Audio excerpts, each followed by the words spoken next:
Hai, jadi di Instagram itu sering banget muncul pertanyaan tentang device apa yang saya pakai, kayak pakai laptop apa, pakai monitor apa, dan sebagainya. Makanya aku pikir kayaknya akan seru kalau kita bikin review setup kerja. Jadi kita mulai. Halo, saya Ilyas, biasa dikenal dengan Kridia, seorang freelance illustrator biasa mengerjakan untuk background animasi 2D, ilustrasi buku dan cover buku, dan juga cover album Spotify. Sekarang juga lagi belajar animasi sih. Ya, kita mulai. Di channel ini saya biasa upload video speed painting, review gadget dari sisi Illustrator, dan mungkin ada konten-konten lain ke depannya. Kayak sekarang lagi coba bikin Lofi-Lofian gitu, collab sama beberapa musik maker atau musik komposer. Sebagai seorang freelance yang kerja full dari rumah, saya tuh pengen setup kerja yang saya buat tuh bener bikin saya betah untuk ngerjain beberapa kerjaan gitu ya sehari-hari, untuk project animasi dan semacamnya, dan ya sekali mengkonsumsi hiburan ya. Jadi setup yang ada tuh pengen bener mendukung gitu. Nah, jadi apa aja setupnya, kita mulai saja.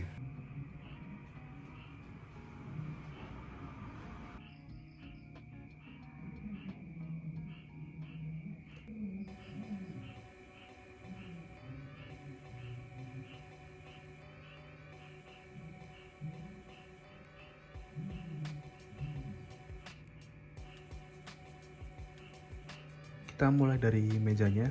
Jadi mejanya ini saya beli di toko oren, cuma saya nggak akan kasih linknya, paling saya akan kasih namanya aja, jadi teman-teman bisa cari sendiri. Dia bahannya dari kayu ya, tebalnya kurang lebih 1 cm, terus untuk penyangganya dia pakai besi, tapi kadang dia agak goyang gitu sih kalau misalnya buat gambar gitu ya, makanya ini harus benar ditempelin ke tembok. Terus itu saya kasih ganjel kapas biar nggak terlalu goyang-goyang banget. Saya pilih warna putih karena dia netral, jadi bisa masuk ke warna setup dimanapun. Cuma yang enaknya kadang ya cepat kotor, jadi ini harus dibersihin paling nggak seminggu sekali pakai alkohol sama tisu, digosok-gosok gitu. Berikutnya ada kursi. Ini ada kursi, saya nggak terlalu ngerti spesifikasi kursi ya, cuma kalau mungkin ini bahannya jaring-jaring, terus ininya plastik. Ini juga plastik si handrestnya. Busanya cukup empuk. Ini dipakai sih belum ada setahun ya. Sejauh sih aman aja sih, tapi ya semoga bisa tahan lama gitu. Berikutnya ada monitor dari Xiaomi, lebarnya 27 inch, pinggir-pinggirnya bezelnya tipis ya, nggak tipis banget sih tapi lumayan tipis, jadi enak dilihat, dan desainnya pun simpel, nggak neko-neko. Lalu untuk spesifikasinya, dia resolusinya 1920 x 1080, refresh rate-nya 75 Hz. Lalu untuk color game mode-nya 100% sRGB dan 90% DCI P3. Jadi ini untuk kerja sebagai illustrator ini enak nih, warnanya nggak terlalu jomplang nanti, karena kan color game mode-nya udah oke ya. Nah, yang sebelahnya ada monitor dari AOC, ini 22 inch, cuma resolusinya sama nih, sama-sama 1920 x 1080, dan refresh rate-nya pun sama 75 Hz, dan untuk color keyboardnya juga sama. Nah, jadi walaupun beda merek, dia spesifikasinya sama nih, karena tadinya sih mau beli yang lebih murah ya kan, atau cuma secondary monitor doang, cuma aku pikir daripada nanti butuh untuk ngetes warna ternyata beli yang jelek dan warnanya beda, jadi aku pikir adalah beli yang agak mahal dikit, yang penting warnanya sama, mirip gitu. Aku waktu itu udah cek dan warnanya mirip nih dua-duanya walaupun beda merek ya.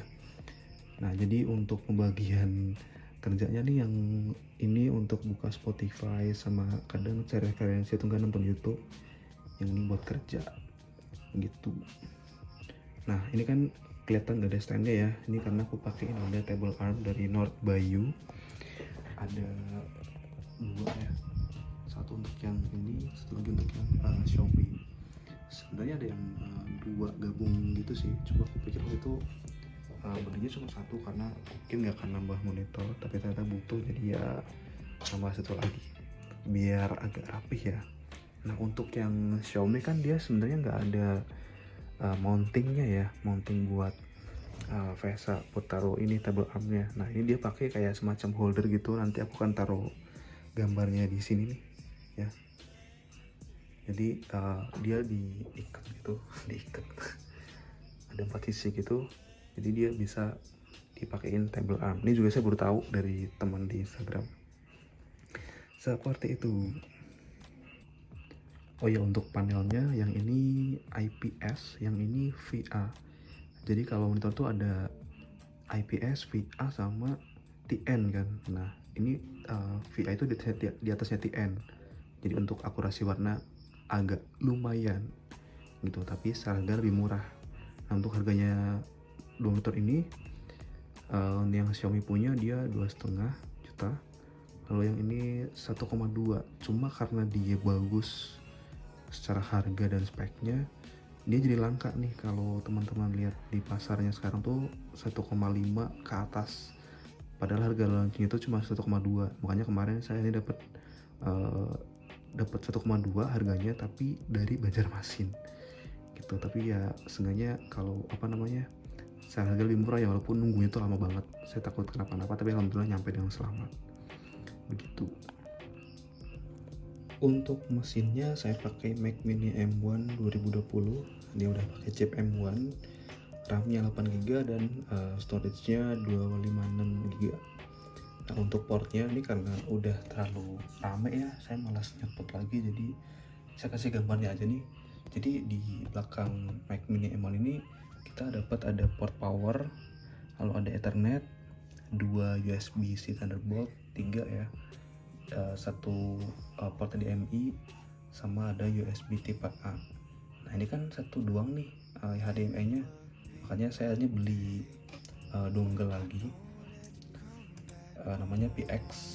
Dia harganya sekitar 500 ribuan. Dia ada HDMI-nya dan port-port lain. Jadi untuk si monitor keduanya saya pakai ini nih ya, karena kan di Mac Mini-nya tadi hanya tersedia satu HDMI doang gitu. Nah ini pun tipenya saya masih kurang ya, untuk mouse belum, terus untuk pen tablet, keyboard segala macam. Akhirnya saya nambah satu lagi dongle-nya dari Ugreen. Kalau ini lebih murah, sekitar 200 ribuan kalau nggak salah. Jadi ada port-portnya kayak gini. Nanti aku coba kasih linknya kali ya, mungkin gitu. Jadi dengan beli si ini nih, bocil ini, kita juga harus nambah yang lain-lain. Ada USB dongle atau USB hub ya gitu. Karena ini cuma 256, jadi saya butuh storage tambahan. Nah pas masih pakai laptop saya udah punya si Seagate Expansion yang 1 TB HDD ya, sama ada satu lagi ini Samsung T7 SSD portable. Jadi dua-duanya untuk menunjang penyimpanan si ini yang sangat-sangat mungil gitu. Tidak ada alasan spesifik sih kenapa milih dua ini. Dulu milih ini karena kayaknya merek sih itu udah lumayan ini ya, aman dan kayaknya cukup terjamin. Tahun itu udah ada garansi juga 3 tahun. Kalau yang Samsung T7 karena dia yang paling worth it di harganya ya. Harganya kalau nggak salah tuh sekitar 1 jutaan sih harusnya, kalau yang 500 GB ya gitu. Kenapa cuma ditunjukin gambarnya, karena dia udah di bawah sana, udah saya terus bikin rupa biar rapih gitu, jadi agak malas kalau harus dicopot dulu terus dipasangin lagi, makanya ya gambar-gambar doang dari tadi. Berikutnya ada keyboard dari Noir, atau tulisannya Noir ya, Noir N1 V3. Saya pilih ini karena desainnya nggak terlalu heboh, terus lampu backlightnya juga kalem ya, walaupun misalnya dia RGB nih, dia nggak terlalu nggak terlalu norak gitu warna-warnanya tuh, kalem banget kan. Terus ini udah ada tambahan untuk si Mac ya, kan dia sebenarnya kalau misalnya ini kan keycapsnya kan Windows ya, ini karena untuk Mac jadi dia paketnya dapat ada 3 tombol tambahan untuk option, command, sama control, jadi aman untuk Mac gitu. Saya nggak terlalu ngerti keyboard sih, cuma saya pun nggak terlalu ngerti keyboard mekanik. Saya beli ini karena keren aja gitu. serius karena keren, jadi saya beli ini gitu. Dan suaranya enak tuh, suka. Dia bisa dikonekin pakai Bluetooth, tapi saya lebih suka pakai USB ya, supaya kita nggak perlu ngecas gitu. Kalau Bluetooth kan kalau habis kan harus nunggu dulu ngecas, terus kayak bisa sambil dipakai sih ngecasnya, cuma agak ribet aja gitu. Jadi daripada pasang copot, ya udah pasang aja USB-nya gitu, nggak perlu pakai Bluetooth seperti itu. Untuk gambar saya pakai Wacom Pentablade CTL 472 tuh, CTL 472. Alasan pakai ini karena enak aja sih, dibandingin sama pen display kan dia mahal ya. Ini kan murah, dan mungkin bagi sebagian orang agak nggak enak ya pakai pen tablet karena tangannya di sini, matanya ke depan. Cuma kalau saya lebih nyaman sekarang malah, jadi kayak pandangan lurus ke depan, badan pun nggak perlu membungkuk gitu ya ke arah meja gitu, jadi nggak gampang sakit leher gitu. Itu kalau saya sih preferensi aja ya sebenarnya gitu. Jadi sejauh ini pakai si Wacom ini agak nyaman, makanya kalau misalnya ditanya, Kak nggak beli pen tablet, Kak nggak beli pen display? Tidak, untuk sekarang sih tidak ya, karena masih enak pakai ini. Nggak tahu nanti deh. Tidak terlalu penting, tapi ya takut ditanyain ya, karena sering muncul nih mouse dari Logitech, gambarnya Captain America, karena saya suka sama Captain America mungkin. Lebih karena diskon waktu itu, terus karena gambarnya keren ya, saya juga suka sama Marvel, terlebih Captain America, jadi ya beli aja gitu. Sebenarnya sebelum pakai si Mac mini, saya pakai laptop Lenovo IdeaPad 330S 15HRR. Dia RAM-nya 8GB, internetnya 256, prosesornya AMD Ryzen 5 2500U, lalu kartu grafisnya dia AMD Vega 8. Udah bagus lah sebenarnya pada zaman itu. Ini aku beli tahun 2019 sekitar 6 jutaan. Cuma dia produknya ya Inter. Jadi kalau yang Indo ini seri ini nggak ada nih. Yang 12 seri ini nggak ada. Kayak sama-sama 330S, cuma dia beda versi gitu. Jadi nggak sama persis yang kayak saya punya gitu. Nah ini dulu pakai CSP di sini di laptop. Nah cuma karena aku pikir udah pakai iPhone terus juga pakai iPad, kayaknya akan lebih enak lagi kalau bisa nambah pakai Mac nih. Ya udah, dia belilah si Mac Mini M1 ini gitu. Nah dulu sebelum ada si ini kan ada laptop tuh ditemani sama si iPad Pro M1 2021. Biasanya pakai Procreate nih untuk kerja biasanya. Cuman semenjak pakai si ini nih, lebih keenakan pakai pen tablet. Entah kenapa, karena kalau pas gambar pakai iPad Pro ini kayak jadi kan kayak membungkuk gitu kan, posisi badannya nunduk gitu, jadi agak tidak nyaman gitu. Bisa sebenarnya udah dibeli instan kan, cuma kayak itu nunduk. Atau ada opsi lain kayak beli ada stand yang tinggi gitu, cuman nanti mejanya penuh ya, mejanya ya, jadi kayaknya akan bakal sangat ribet gitu. Jadi udah mending pakai sih pen tablet ini karena udah nyaman banget kan pakai ini sejauh ini. Jadi si iPad ini sekarang lebih nganggur sih. Kadang main game pun udah jarang gitu, ini kayak cuma buka sosmed bentar terus sisanya di HP semua. Jadi ini kasihan dia nganggur gitu. Itu teman-teman. Berikutnya yang tidak terlalu penting tapi suka ditanyain nih, stand buat ngerekam biasanya. kan suka ada time lapse ya, saya bikin time lapse tuh pakai ini, mereknya apa ya, Index gitu kalau nggak salah. Oh ini Index, terus ada kipas angin sama ada modem yang kadang cepet kadang enggak, seringnya sih enggak ya. Jadi itulah, karena di sini mungkin sinyalnya tidak terlalu bagus, jadi ya internetnya pas-pasan aja sih. Kayaknya sih udah semua ya untuk refill atau spill atau setup ininya, show offnya. Jadi semoga tidak ada yang terlewat sih. Terima kasih teman-teman yang sudah menonton, semoga tidak terinspirasi ya karena ini mahal.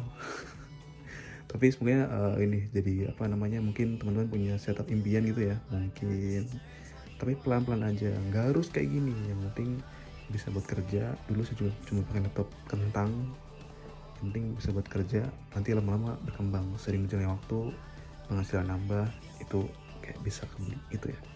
Jadi terima kasih sudah mau menonton, saya Ilyas atau Ikri dia pamit, sampai ketemu di video berikutnya. Yuk. Dan mohon maaf kalau misalnya videonya tidak terlalu proper ya, karena saya tidak ada waktu untuk ngedit itu, kayak bikin syuting yang estetik gitu. Tidak bisa. Ini sebenarnya udah ketunda lama banget sih, udah mungkin kayak sebulan lebih. Jadi ya semoga dapat ditonton dengan nyaman ya, walaupun tidak proper. Terima kasih sekali lagi. Saya Ilyas pamit, sampai ketemu di video berikutnya. Oh ya, jangan lupa follow Instagram ya.